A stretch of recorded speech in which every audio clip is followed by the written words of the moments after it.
Hello everyone, नमस्ते, अस्सलाम वालेकुम, सत श्री अकाल। मैं हूं रोहित और आपका अपने यूट्यूब चैनल वे टू ज्ञानशाली में स्वागत करता हूं। आज हम मेंस आंसर राइटिंग स्ट्रेटजी या स्किल को जानने और समझने का प्रयास करेंगे। मगर यहाँ ध्यान देने वाली बात ये रहेगी, अगर आप क्वेश्चंस को एनालिसिस करें जो आपके एग्जाम में आते हैं तो पता चलेगा 4 से 5 प्रकार के क्वेश्चंस के नेचर होते हैं या कहें उनकी प्रकृति होती है, प्रकार होती है, और हमारा जो आंसर राइटिंग स्किल होगा उस क्वेश्चन की प्रकृति के आधार पर ही चेंज होता जाएगा। मगर ध्यान देने वाली बात यह है, ज़्यादा चेंज नहीं होता है। जो स्ट्रक्चर होगा उस पर हम डिटेल में चर्चा करेंगे, साथ ही साथ हम देखेंगे कि कैसे बेटर तरीके से क्वेश्चन के आंसर को दिया जाता है। चलिए फिर हम शुरू करते हैं।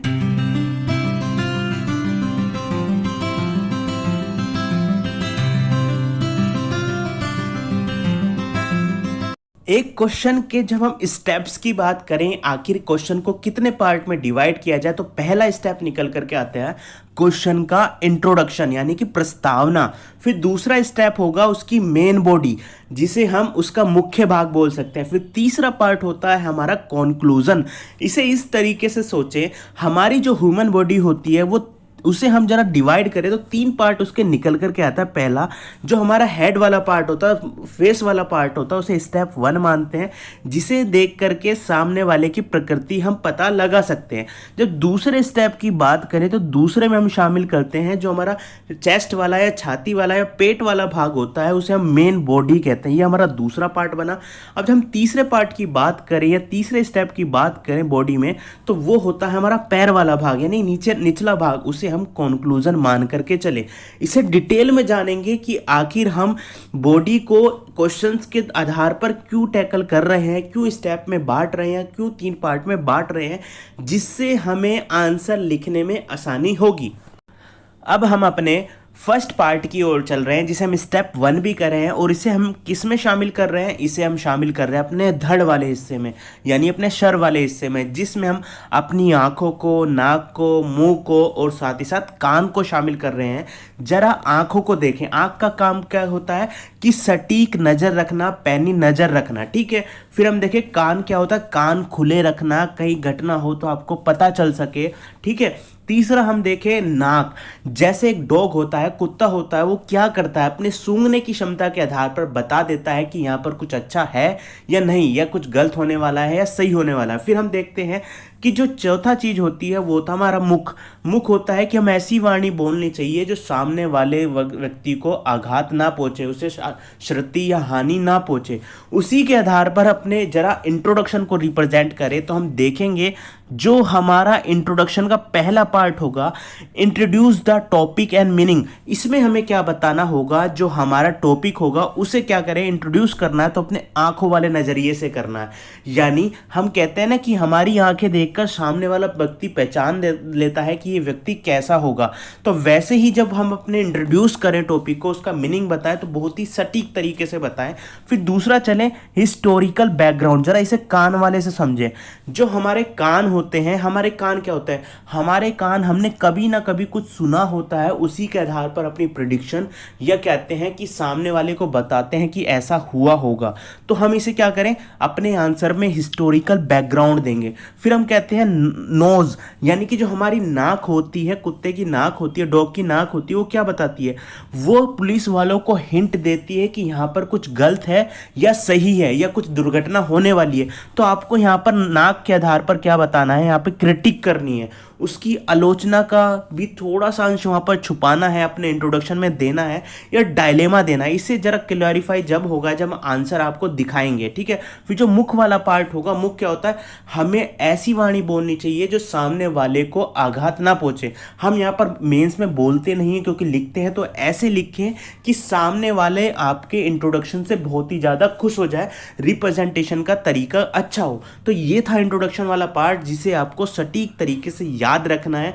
Introduce the topic, historical background, critics या अब हम अपने दूसरे पार्ट की ओर चलते हैं या स्टेप 2 की ओर चलते हैं, जो हमारे बॉडी का बीच वाला हिस्सा होगा, ठीक है।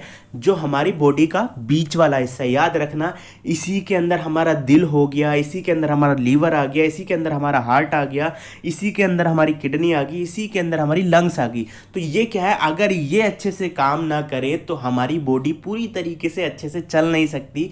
हम सामने वाले व्यक्ति के सामने स्वस्थ नहीं होंगे, चार मेन पार्ट हमारे स्वस्थ नहीं होंगे तो कैसे रिप्रेजेंट करेंगे। तो वैसे ही जो मेन बॉडी होगी उसमें क्या करना है, आपको पैराग्राफ या बुलेट पॉइंट में आपको लिखना होगा। फिर क्या होता है, उस आंसर का थ्योरेटिकल बैकग्राउंड देना होगा। थ्योरेटिकल बैकग्राउंड जैसे हम इस तरीके से समझे कि हमारा लंग्स क्या है, हमारे ऑक्सीजन का काम करता है, हमने हमारे एक थ्योरेटिकल पर्सपेक्टिव है इसका। हार्ट का क्या है, हमारे पूरे बॉडी में हमारे जो सर्कुलेट का काम करता है, ब्लड को तो पंप करता है, पंपिंग का काम हो गया। तो क्या हुआ, साथ ही साथ जब थ्योरेटिकल बैकग्राउंड दिया तो हम साथ ही साथ देंगे लिंक्स विद फैक्ट। हमें फैक्ट भी देना होगा। फैक्ट के रूप में हम देखें कि हम डेट बता सकते हैं, बुक का नाम बता सकते हैं, आर्टिकल का नाम बता सकते हैं। ऐसे आर्टिकल 352 बुक का कोई ऑथर की बुक हो गई, या ऑथर का कोड बता सकते हैं। तभी हमारी मेन बॉडी को अच्छे से रिप्रेजेंट हम आंसर में कर सकेंगे। याद रखना, मेन बॉडी जैसे हमारा लंग्स हो गया, हार्ट हो गया, लीवर हो गया, किडनी, अगर यही अच्छे से काम ना करे तो हमारी पूरी बॉडी किसी काम की नहीं है। वैसे ही हमारी आंसर की मेन बॉडी अगर अच्छी नहीं होगी तो हमारा आंसर किसी काम का नहीं। अब हमारा अंतिम जो पार्ट है, स्टेप थर्ड है, वो है हमारी बॉडी का निचला भाग, यानी हमारे पैरों वाला भाग, जांग वाला भाग, जो हमें आगे बढ़ने के लिए प्रेरित करता है। अगर हम सब कुछ ऊपर का धड़ हमारा सब अच्छा है, हमारी मिडल बॉडी भी अच्छी है, मेन बॉडी भी अच्छी है, अगर पैर ही काम ना करे तो वो किस काम का। तो इसलिए इस पार्ट को हम रखते हैं कॉन्क्लूजन में। पैर क्या हो गए, हमारे जो नीचे वाला हिस्सा हो गया, वो कॉन्क्लूजन का पार्ट होता है। और कॉन्क्लूजन में हम क्या क्या शामिल कर रहे हैं, above part with different angle, यानी जो हमने मेन बॉडी में बताया, जो इंट्रोडक्शन में बताया, उसे ही हम थोड़ा सा कॉन्क्लूजन में बताते हैं, मगर डिफरेंट एंगल से। विभिन्न दृष्टिकोण यहां पर देना होता है, जिसे अभी आगे हम बताएंगे। क्रिटिसिज्म विद फैक्ट, यानी कि हमें अपने कॉन्क्लूजन में क्रिटिसिज्म करनी होती है विद फैक्ट, मगर क्या होता है यहाँ पे बैलेंस तरीके से। हमें पॉजिटिव एक्सपेक्ट भी बतानी होती है, साथ ही साथ नेगेटिव भी, जिसे इस तरीके से समझे वे फॉरवर्ड, यानी जो क्वेश्चन रहा हम दिखाएंगे कि इस क्वेश्चन में ये सब तो था, मगर अपना व्यू देंगे, हमारा क्या राय है, उसे हम कहेंगे वे फॉरवर्ड, आगे क्या होगा। या मिडल वे, यानी कि दो व्यक्ति थे, हमने बीच में झगड़ा शांत कराया, हम बीच का रास्ता सुझाएंगे, वो बैलेंस वे होगा। तो कॉन्क्लूजन भी इसी तरीके से तैयार किया जाता है। अभी हम डिटेल में जानेंगे कि आंसर हमने इसी के आधार पर कैसे लिखा है। अब हम यहाँ जानेंगे कि जब से इतनी देर हो गई है हमने केवल थ्योरेटिकल एस्पेक्ट को देखा है कि आंसर कैसे लिखा जाता है। हमारे सामने 3 स्टेप होते हैं, साथ ही साथ कुछ बेसिक पॉइंट होते हैं, मगर हम प्रैक्टिकल रूप से देखेंगे कि आंसर राइटिंग आखिर लिखी कैसे जाए। उन्हीं सभी पॉइंट को यहाँ मैच करने की कोशिश करेंगे। और सबसे बड़ी बात ध्यान रखना, ये जो आंसर होगा हम अपने टेलीग्राम ग्रुप में शेयर करेंगे। और हमने जान करके ये 400 से 500 शब्द के बीच लिखा है, जिससे आप अपने द्वारा खुद, अगर वो 250 शब्दों का आंसर होगा, 150 का होगा, तो अपने अनुसार छोटा या बड़ा कर सकें और अपने शब्दों में लिख सकें, आपको पढ़ने में आसानी हो, जिसे हम टेलीग्राम ग्रुप में शेयर करेंगे। अब जो हमारा क्वेश्चन है, ये हमने क्वेश्चन लिया है यूपी पीसीएस के ऑल साइंस ऑप्शनल पेपर से, जो पहले आ चुका है। जो क्वेश्चन है हमारा, राज्य की उत्पत्ति संबंधी समझौतावादी सिद्धांत पर टिप्पणी कीजिए। अब जरा हम अपने इंट्रोडक्शन पर चले, तो हमने कहा था इंट्रोड्यूस द टॉपिक। हम अपने इंट्रोड्यूस करेंगे टॉपिक को, उसके मीनिंग को बताएंगे, जरा उसे देखें। पहली ही लाइन से हम देखने की कोशिश करें, मानव सभ्यता की उत्पत्ति के समानांतर, यानी जब मानव जन्म लेता है, उसकी उत्पत्ति हुई, सभ्यता का जन्म हुआ, उसके समानांतर राज्य, हमने ब्रैकेट में लिखा है नगर राज्य। नगर राज्य यानी कि इसका जो राज्य शब्द की उत्पत्ति हुई है पोलिश से हुई है, और उसे हम नगर राज्य कहते हैं।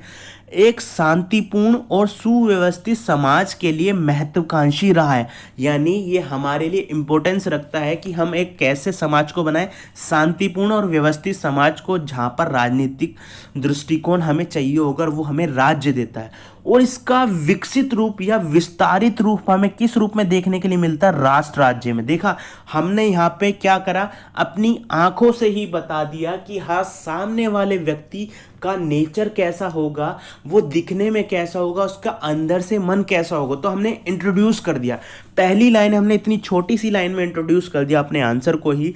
मानव सभ्यता की उत्पत्ति के समानांतर राज्य एक शांतिपूर्ण और व्यवस्थित समाज के लिए महत्वाकांक्षी रहा है, जिसका विस्तारित रूप राष्ट्र राज्य है। यानी कि हमने इंट्रोड्यूस कैसे किया, अपने आइडिया को कैसे दिया, हमने प्राचीन काल से जब राज्य की पोलिश शब्द की उत्पत्ति हुई, नगर राज्य, और वर्तमान में हम राज्य को किस रूप में देखते हैं?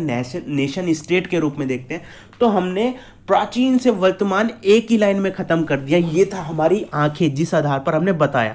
मगर अब क्या हुआ, हमने कान को बताया था कि हमारी कानों में जो सुना हमने, उसको हम हिस्टोरिकल बैकग्राउंड के रूप में दे रहे हैं, जरा उसे हम देखें।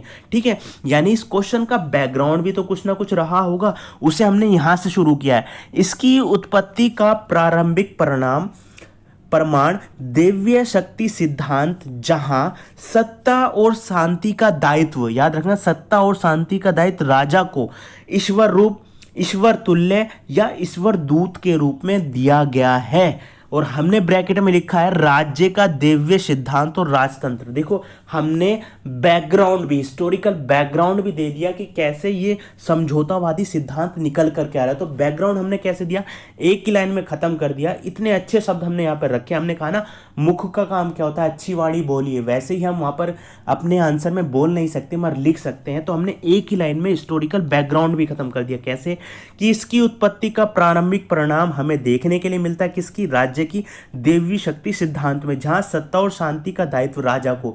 हम देखते हैं देवीय शक्ति सिद्धांत क्या करता है, राजा के लिए, राजा को बनाता है जो पूरे समाज को स्थिर करने का काम करेगा, शांति लाने का काम करेगा।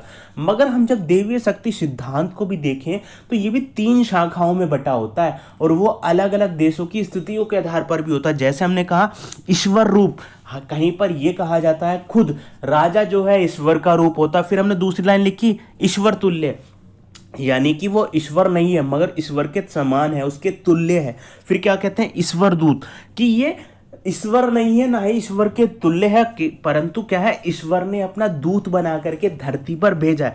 तो हमने इतनी बड़ी थ्योरी को 3 शब्दों में ही सिमेट दिया, और यहाँ से पता भी चल गया कि हमें एक सिद्धांत था जो राजतंत्र से जुड़ा है, जो राज्य का दिव्य सिद्धांत है। तो ये बैकग्राउंड हो गया, किसके आधार पर हमने दिया? जो हमने कानों से सुना। ठीक है, ऊपर आँख का कान खत्म हो गया, यहाँ से लेकर के यहाँ तक। अब यहाँ से लेकर के यहाँ तक क्या हो गया, हमारे कानों का काम खत्म हो गया।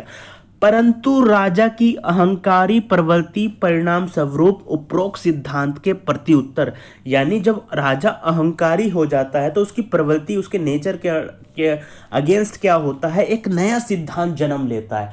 अब हमने देखा जो मेन क्वेश्चन हमारा शुरू हुआ समझौतावादी सिद्धांत, उसका बैकग्राउंड अब हम दे रहे हैं। ठीक है, अब क्या हुआ, उपरोक्त सिद्धांत के प्रति उत्तर 17वीं शताब्दी में परस्पर सहयोग और सहमति।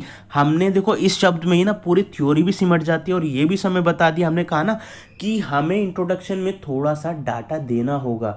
जितना डाटा आप देंगे ना, जितने आप फैक्ट डालेंगे, तो आपका क्या क्वेश्चन बहुत मजबूत हो जाता है। कि उन्हें जो एग्जामिनर होता है, जो आपकी क्वेश्चन पेपर को चेक करे, आंसर को चेक करेगा, तो पता चला जाता है उसे कि हाँ, बच्चे में कितनी काबिलियत है और कितनी अच्छी तरीके से वो लिख रहा है। तो हमने यहाँ पर टाइम भी दे दिया कि 17वीं शताब्दी में प्रत्युत्तर के रूप में आता है, जहाँ पर सभी लोग परस्पर सहयोग, म्यूचुअल अंडरस्टैंडिंग बनाते हैं, म्यूचुअल कॉर्पोरेशन बनाते हैं, और सहमति के आधार पर राज्य उत्पत्ति के अनुबंधकारी सिद्धांत की नींव डाली।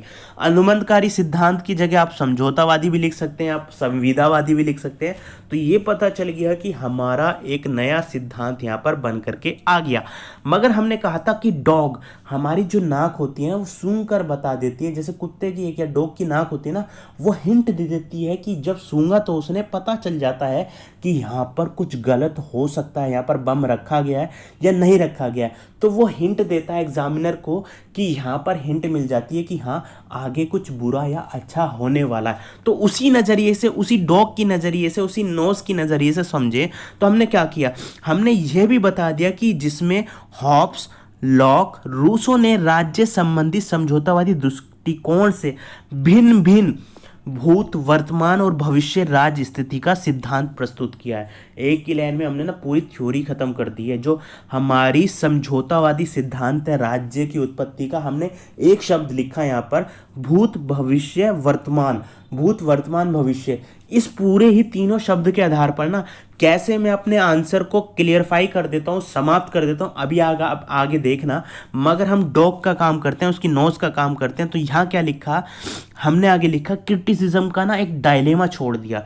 वो जो हमारा एग्जामिनर है, जो हमारी कॉपी चेक करेगा, कि उसे ये डायलेमा में छोड़ दिया, या एक आलोचना के साथ की हिंट के साथ छोड़ दिया कि हाँ कुछ ना कुछ बुरा भी हुआ होगा इस थ्योरी के साथ। तो वो क्या था, सिद्धांत प्रस्तुत किया जो व्यक्तिवादी की मान्यता को तो प्रबल करता है मगर हमारे मन में द्वंद्व भी पैदा करता है। जो द्वंद्व वर्ड है ना, ये डायलेमा वर्ड है।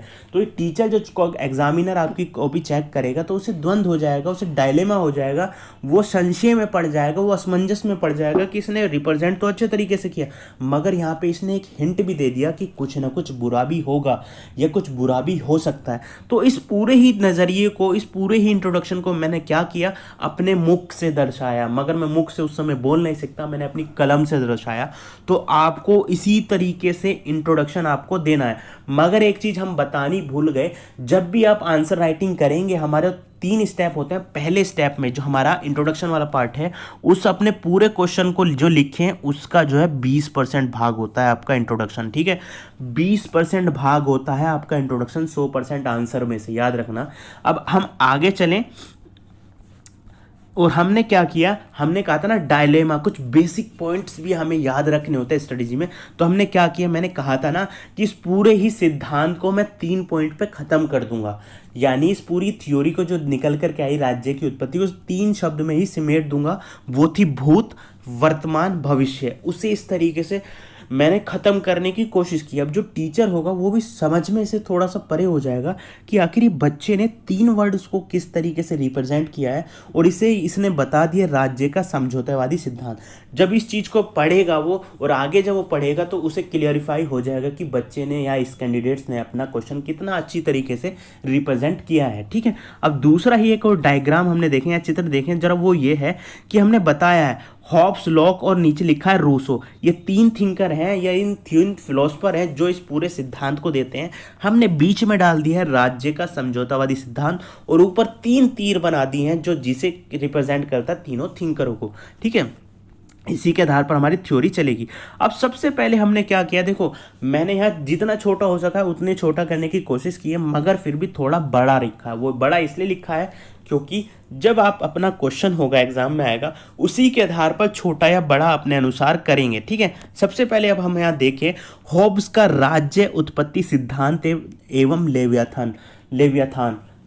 लेवियाथन बोलते हैं, लेवियाथान बोलते हैं, अपने अकॉर्डिंग आप बोल सकते हैं। इसे अलग अलग बुक्स में अलग अलग लिखा होता है, मगर इसे लेवियाथन बोलते हैं हम। ठीक है, तो हमने क्या किया, लेवियाथन उनकी बुक्स थी 1651 में आई थी। तो क्या हुआ, हमने यहाँ पर जब हमने कहा था ना सेकंड पार्ट स्टार्ट हो रहा, मेन बॉडी स्टार्ट हो रही है, हमारा वहाँ पर लीवर अच्छा है, हमारा किडनी अच्छी है, हमारा हार्ट अच्छा है, हमारा लंग्स अच्छे हैं, उसे थ्योरेटिकल पर्सपेक्टिव से हमें बताना है, फैक्ट देना है कि हमारा हार्ट पंपिंग करता है, हमारा लीवर क्या है, हमारा लीवर ये काम करता है, हमारा फेफड़े ऑक्सीजन का काम करता है, कार्बन डाइऑक्साइड को बाहर छोड़ता है। तो उसे अच्छे से फैक्ट के साथ भी बताना है। और हमारा पहला ही फैक्ट चालू हो जाता है, हम इस पूरी हॉब्स की थ्योरी को, राज्य उत्पत्ति सिद्धांत को लेवियाथान से दे रहे हैं जो 1651 में लिखी गई है। ठीक है, तो अब इसे किस तरीके से हमने रिप्रेजेंट किया, जरा उसे देखें।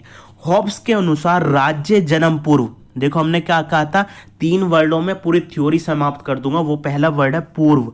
ठीक है, राज्य, हॉब्स के अनुसार राज्य जन्म पूर्व प्राकृतिक दशा में मनुष्य एकांकी पशुतुल्य क्षणभंगुर है। ठीक है, ये क्या हुआ, इसका मतलब हो गया एकांकी, मतलब वो अकेला रहता है, मगर क्या होता है, अकेला रहता तो है, पशुतुल्य भी। अगर उसके ऊपर कोई हमला करता है, वो पशु के अंदर इतना दिमाग नहीं होता तो वो सामने वाले के ऊपर अटैक कर देता है। और क्या होता है, क्षणभंगुर रहता है, यानी कि उसे पता नहीं है कि जो अटैक मैंने उसके ऊपर किया है, कि मुझे लगता है वो सामने वाला मेरे लिए खतरा है, तो क्या होता है, वो अटैक में हो सकता है मेरे भी यहाँ मृत्यु हो सकती है, सामने वाले की भी मृत्यु हो सकती है। तो ये बताते हैं मनुष्य एकांकी होता है प्राकृतिक दशा में, पशु तुल्य और पशु के समान होता है और क्षणभंगुर होता है, उसको पता नहीं होता कि कब उसकी ज़िंदगी समाप्त हो जाएगी और उसकी ज़िंदगी कितनी लंबी होगी। तो इस एक लाइन में बता दिया हमने कि राज्य आने से पहले, समझौते आने से पहले पूर्व की स्थिति क्या थी। अब हम वर्तमान की स्थिति भी आगे जानेंगे, उसे हम देखते हैं। और भी हमने यहाँ पर बताया, अपने स्वार्थ सिद्धि हेतु वह आक्रामकता और प्रधानता नियम के निकट था, यानी कि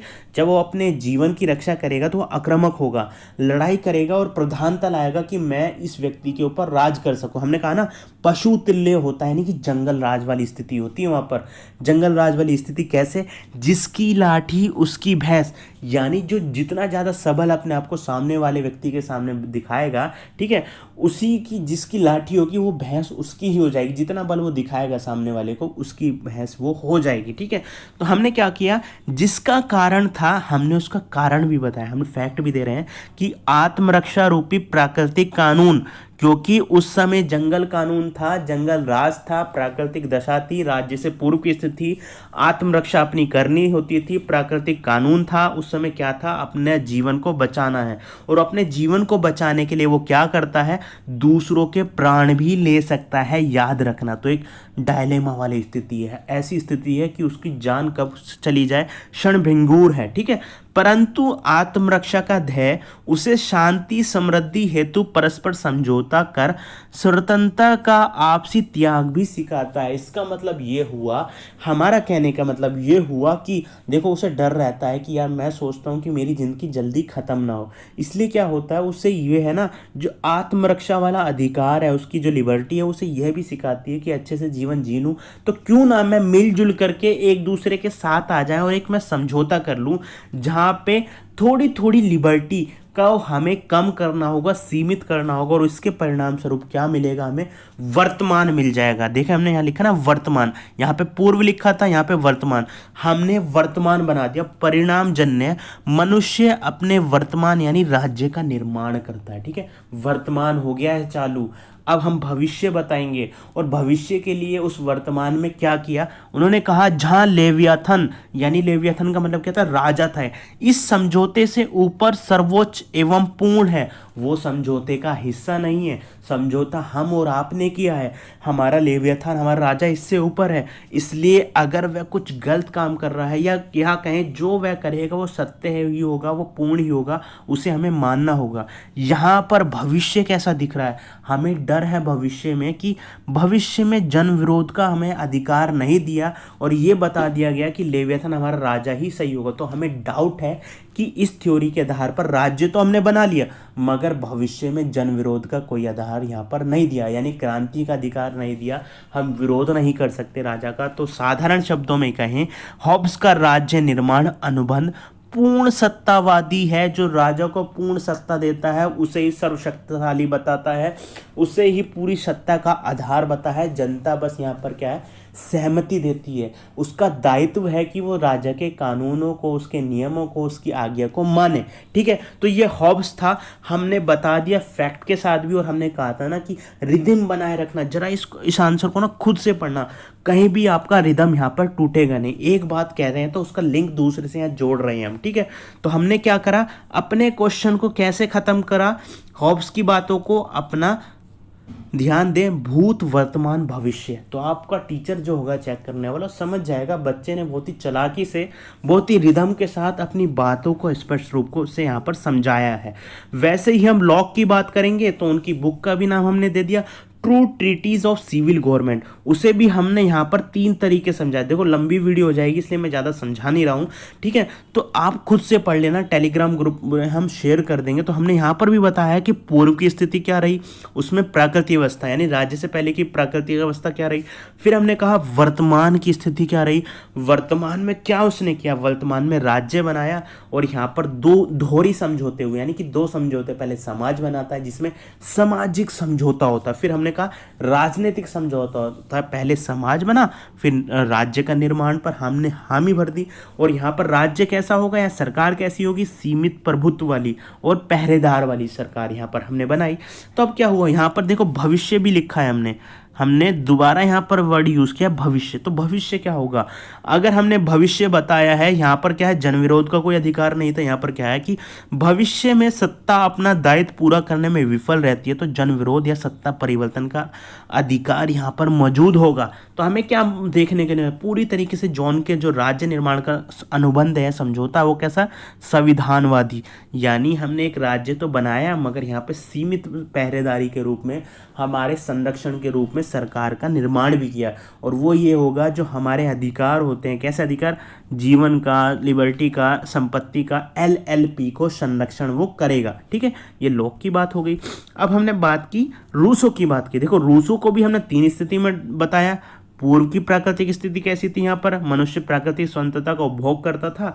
फिर हमने आगे क्या बताया, फिर हमने पूर्व की स्थिति के बाद हमने वर्तमान स्थिति को बताया, सोशल कॉन्ट्रैक्ट को बताया, लोकप्रिय संप्रभुता के अधीन वहाँ पर कर दिया जाता है। फिर हमने बताते हैं कि भविष्य में क्या विरोध का उसे अधिकार है या नहीं है। तो यहाँ पर रूसो कहता है कि विरोध की जरूरत ही नहीं पड़ेगी, क्योंकि यहाँ पर मनुष्य ने अपनी रियल इच्छा, जो एक्चुअल विल है उसकी, जो अच्छी विल है उसकी, उसके आधार पर सोचा है और उसके आधार पर ये समझौते में शामिल हुआ है। तो यहाँ पर हमने क्या किया है, हमें ज़रूरत ही नहीं पड़ी कि हम आने वाले समय में इसका विरोध भी कर सकें। देखो ये पूरा हमारी मेन बॉडी थी। हमने मेन बॉडी में क्या किया, पैराग्राफ में भी लिखा, हमने क्या किया, फैक्ट भी दिए, हमने लिंक जोड़ा फैक्ट के साथ भी, तो थ्योरेटिकल पर्सपेक्टिव भी बताया, थिंकरों के नाम भी बताया। तो ये हमारी मेन बॉडी, ठीक है। और अब ध्यान रखना, हमने इंट्रोडक्शन को 20% भाग में कवर किया था। हमारा जो ये होता है मेन बॉडी, वो 60 to 65% जो है कवर करता है हमारा मेन आंसर का। याद रखना 60 to 65% जो हमारा मेन आंसर ये कवर करता है, ठीक है। अब हम जो लास्ट हमारी चीज होगी पैराग्राफ, सॉरी कॉन्क्लूजन। हमने कॉन्क्लूजन में कहा था कि बैलेंस होना चाहिए, आपका मिडल वे होना चाहिए। और जब हम कॉन्क्लूजन लिख रहे हैं तो ऊपर ही पार्ट वाले को, जो इंट्रोडक्शन हमने दिया साथ ही साथ मेन पॉइंट ही बताई, उससे लिंक होना चाहिए। मगर जो ऊपर चीज़ हमने बताई वो डिफरेंट एंगल्स में होनी चाहिए। अब वो डिफरेंट एंगल क्या है उसे हम जरा बताते हैं। डिफरेंट एंगल यहाँ पर है क्या, यहाँ पर देखिए कॉन्क्लूजन स्टार्ट हो रहा है। देव्य सिद्धांत के प्रत्युत्तर में सामाजिक संविदा सिद्धांत, पारलौकिक तर्क। देखो याद रखना, पारलौकिक जो इस लोक का नहीं है, ऊपर के लोक का है, ईश्वरीय लोक का है। हमने देखो अच्छा वर्ड यूज किया है, डिफरेंट एंगल से बता रहे हैं। ऊपर की पूरी जो हमारी कहानी थी ना, उसे डिफरेंट एंगल में बता रहे हैं। आखिर हम डिफरेंट एंगल में क्यों बताते हैं, अच्छे शब्दों का कॉन्क्लूजन में यूज क्यों करते हैं, उसका रीजन होता है। कोई भी ना, जो एग्जामिनर आपकी कॉपी चेक करेगा वो फोकस ज़्यादा रखता है आपके इंट्रोडक्शन पे, वो खुश होता है आपके इंट्रोडक्शन पे कि अच्छी शुरुआत इसने की है, तो नीचे मसाला भी अच्छा मिलेगा। और जब आपका कंक्लूजन अच्छा नहीं होता तो वो सोचता है यार इसने ऊपर की चीज़ तो अच्छी लिखी, नीचे की चीज़ अच्छी नहीं लगी, जो लास्ट वाला पार्ट था वो अच्छी नहीं लगा, तो बैलेंस आंसर पे आपके नंबर दे देता है, ठीक है। फिर क्या करता है वो, अगर वो इंट्रोडक्शन अच्छा देख लिया, फिर उसने देखा मेन बॉडी भी अच्छी है, मगर जो मेन उसकी राय है, व्यक्ति की, बच्चे की राय है, कैंडिडेट की राय है, वो अच्छी नहीं मिलेगी, तो वो बैलेंस आपको देगा। मगर आपका कंक्लूजन भी दमदार रहा ना, तो नंबर वो एवरेज से अबव आपको देगा। तो हमने क्या किया, पारलौकिक तर्क, तो दिव्य सिद्धांत को हमने एक वर्ड में पूरा आंसर इसका दे दिया। पारलौकिक तर्क को लौकिक तर्क में यानी परस्पर समझौते में बदलने की चेष्टा रखता है। कौन सा सिद्धांत, जो हमारा सामाजिक संविदा सिद्धांत है। लौकिक तर्क क्या हो गया, हमने और आपने बैठकर इसी लोक में एक समझौता किया है, ईश्वरीय लोक में नहीं। ईश्वर से राजा नहीं उतर के आया, ईश्वर का दूत नहीं आया, बल्कि जो राज्य बना है वो हमने और आपने खुद ने बनाया। फिर आगे क्या हुआ, परंतु द्वंद्व यहीं चालू हो जाता है। हमारा जरा लिंक देखें, हमारे कहा था ना कि आपका जो शुरुआती लाइन हो ना, जो आप द्वंद्व में छोड़ेंगे अपने किसको, टीचर को, वो द्वंद्व आपको मिटाना भी होगा। कहाँ पर, अपने कंक्लूजन में। हमने यहाँ पर द्वंद्व वर्ड का यूज़ किया था ना, कि व्यक्तिवाद की मान्यता को तो प्रबल करता है परंतु द्वंद्व भी पैदा करता है। अब इसी का लिंक हमने कहा था ना, ये जरूर याद रखना है, हम लिंक को कवर जरूर करें। अगर लिंक नहीं बताएंगे, अगर कंक्लूजन से इंट्रोडक्शन को नहीं जोड़ेंगे तो आपको माइनस मिल जाएंगे पॉइंट, यानी कम पॉइंट मिलेंगे। तो हमने यह द्वंद्व बताया। द्वंद्व यही है कि एक वृद्ध और विविध समाज में, यानी कि एक बड़े और विविध डाइवर्स समाज में कैसे एक समझौता और सर्वसहमति और मान्यता कायम हो पाती है। हमने क्वेश्चन मार्क का यूज किया, याद रखना यहाँ पर क्वेश्चन मार्क की फॉर्म में रखा है कि हमने कहा यार कि द्वंद्व यही है, हमारे सामने चिंता यही है, डायलेमा यही है, असमंजस यही है। हमने खुद से ही और एग्जामिनर के सामने सवाल रख दिया है इस थ्योरी के बारे में कि इतना बड़ा समाज होगा आज की तरह देखें, साथ ही साथ वो बहुत डाइवर्स होता है, जहाँ पे रिलीजन, कास्ट, जेंडर या कहें फिर हम भाषा के आधार पर इतने डाइवर्स होंगे, तो कैसे हम सबके बीच सर्वसहमति एक यूनियन बना सकें, एक सर्वमान्य तथ्य को मान सकें। तो हमें थोड़ा सा असमंजस में डाल देता है, और उस असमंजस को दूर करने के लिए इस थ्योरी ने क्या कर दिया, पूरी की पूरी बात जो है हमारे नेचर के ऊपर ही डाल दी कि आखिर ऐसा क्यों हो। तो हमने आगे कैसे कवर किया, ऐसे लिंक कैसे किया, और फिर जिसके लिए मानवीय गुणों और दोषों को आधार बनाया जाता है। देखो पिछला जो क्वेश्चन मार्क था ना, हमने यहाँ पर क्वेश्चन मार्क लगाया, उस क्वेश्चन मार्क को ये थ्योरी कैसे हल करती है, इसकी जिम्मेदारी भी ना हमारे ऊपर ही लाद दी गई। ऐसा पता है क्यों होता है, ऐसा पता है इसलिए होता है क्योंकि हमारा नेचर ही या तो गंदा है या अच्छा है, यानी कि स्वार्थी है या निस्वार्थी है। इसके आधार पर ही उसने अपनी पूरी थ्योरी को, इन तीनों ही अपनी पूरी थ्योरी को जस्टिफिकेशन या जस्टिफाई किया है। अब मैंने इसका जस्टिफिकेशन क्या किया, मैंने अपनी राय दिया, मिडल वे दिया, फॉरवर्ड वे दिया। तो क्या दिया, मैंने कहा हालांकि एक छोटे और सीमित विविध समाज में राज्य समझौता वास्तविक हो सकता है। यहाँ पर हमारा क्या था, बड़े समाज में, तो बड़े समाज में तो ऊपर मैंने डिनाई कर दिया, ठीक है, मगर मैंने कहा कि एक छोटे और सीमित विविध समाज में, जहाँ पर डाइवर्स कम हो, ज़्यादा डाइवर्स ना हो, तो वहाँ पर हम मान सकते हैं छोटा समाज तक कि एक समझौता हो सकता है हमारे और आपके बीच, इसके लिए राज्य निर्माण के लिए, जहाँ पर मूलभूत शर्त भी हमने बता दी क्या हो, वहाँ पर मूलभूत शर्त या चर्चा का मुद्दा क्या रहा हो, समान शासन और शासित अधिकार के रूप में, यानी कि मैं शासन में भी शामिल हो सकूं और मैं शासित बनने में भी समान अधिकार रखता हूं, तभी मैं इस राज्य के समझौते में हामी भरूंगा, नहीं तो नहीं। और वो क्या होगा, छोटे स्तर पर होगा, विविध समाज कम होगा, तब ये मान्य हो पाएगा। मैंने यहाँ पर मिडिल वे दे दिया, ठीक है। अब और आगे बताया, जो हमने ऊपर के से ही लिंक को दोबारा जोड़ेंगे अपने इंट्रोडक्शन से, परंतु उत्पत्ति का स्पष्ट ऐतिहासिक एवं कानूनी प्रमाण न देने के कारण सिद्धांत व्यक्तिवादी अधिकारों की चर्चा ही प्रतीत कर पाता है। देखो ये ग्रीन की लाइन है, मैंने ब्रैकेट में लिख दिया, आप ऐसे ही लिखना, कभी ये मत लिखना ग्रीन ने ये कहा है, तो आपके शब्द भी ज़्यादा चले जाते हैं। आप ब्रैकेट में उसको लिख दें, अपनी बात लिखते हैं और ब्रैकेट में लिख दें, रेफर कर दें कि ये इस थिंकर ने कहा है।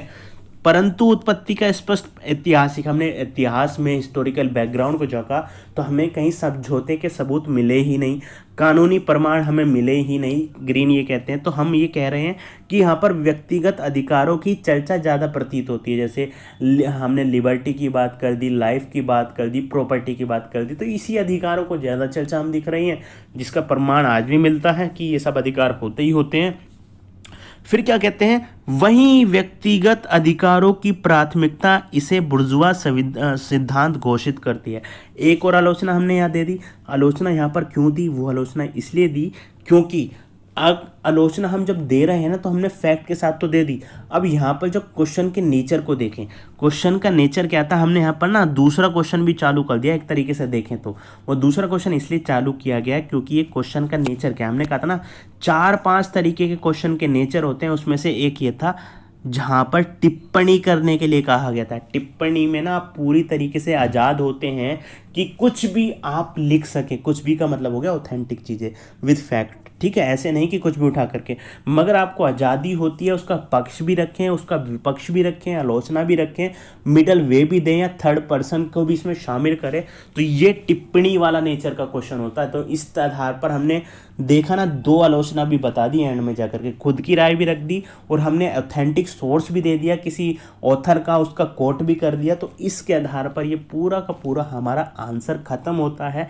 इस आंसर को अच्छे से पढ़िएगा और आपको क्या करना है, अपने आंसर और इस आंसर को मैच कर करके खुद से एक आंसर लिखना होगा, ठीक है। हम अगली वीडियो में मिलेंगे। अगली वीडियो में मैं ना अगले नेचर से क्वेश्चन के नेचर से बताने से पहले मैं आपको बताऊंगा कैसे एक क्वेश्चन को स्मार्ट बनाया जाता है। यानी स्मार्ट का मतलब ये हो गया कि एक क्वेश्चन जो हो गया आंसर लिखते समय कैसे इजी वे में आप रिप्रेजेंट करेंगे अपने आंसर को, जो औरों से यूनिक होगा, कैसे आपका आंसर अट्रैक्टिव लगेगा, उसकी यूनिकनेस को भी, उस मेथड को भी जरा हम बताएंगे, ठीक है। वो अगली वीडियो का वेट कर दिएगा।